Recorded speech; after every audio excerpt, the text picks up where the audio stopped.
Making 2,260 bucks trading gold last night. What's going on, guys? Welcome on into the recap.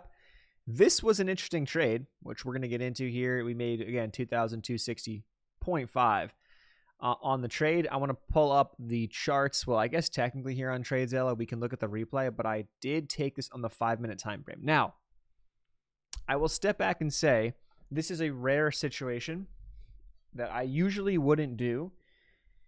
However, the time frames aligned quite nicely to where this made sense to me, and I just so happened to be sitting on my computer when this presented, which that's like part of this whole thing.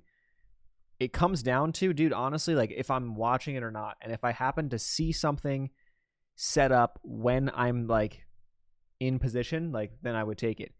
And it just so happens that if we dive into gold last night, we got it. So let me show you the big picture first, and then we'll get into the actual trade. So this is the big picture. Gold breaking out to a new all-time high, by the way. Okay. So gold's super strong with what we got going on. The dollar is super weak. Gold's super strong. You go to a 4-hour time frame, it's just pretty much straight up. You go to a 1-hour time frame, here's where you can now make out some areas of consolidation breaks. Like you can say you had a little level there that broke. That was the push to new all-time highs.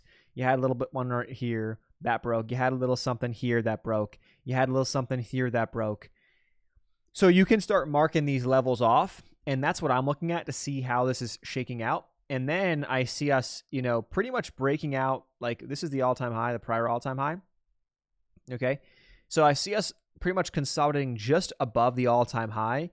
And this is the area that I had an alert on initially last night, and then it went off. But I didn't take the trade because I got it. I saw it a little too late, and I was like, I was eating dinner. I was like, I'm not going to bother with it.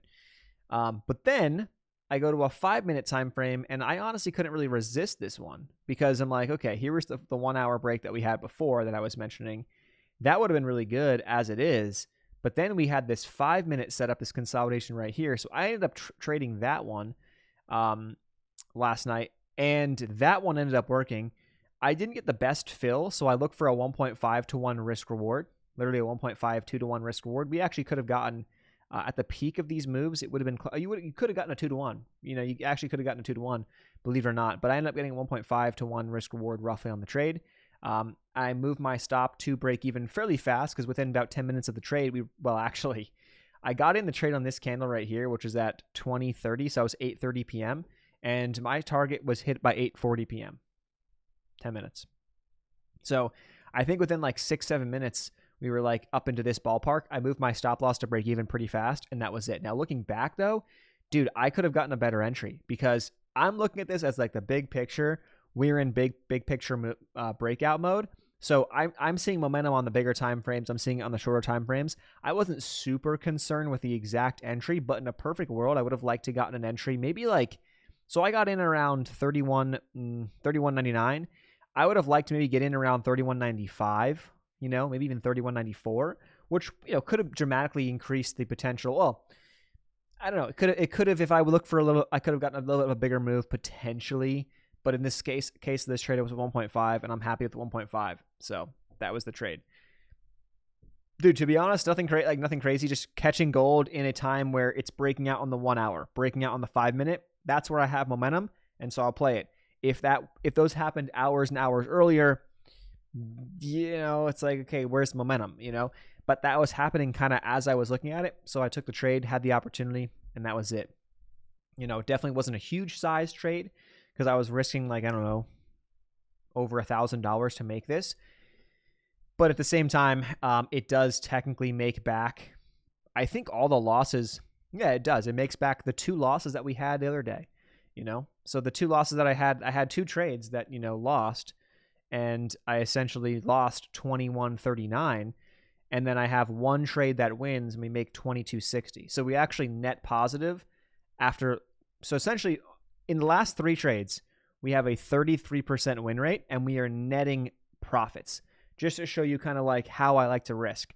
I like to keep my losses much smaller than what my rewards are. Now, where we are kind of skewed, I'll be honest, is we are skewed by these days right here this month. If we're looking at this month, we're skewed by these days. These were larger loss days because partially, you know, the trades just didn't work, A, but B, we had the tariff news, and so we had these huge overnight gap downs, which ended up gapping down lower than my stop loss, so I lost more than I planned. Not common, very rare that happens, but it can happen, and it did happen.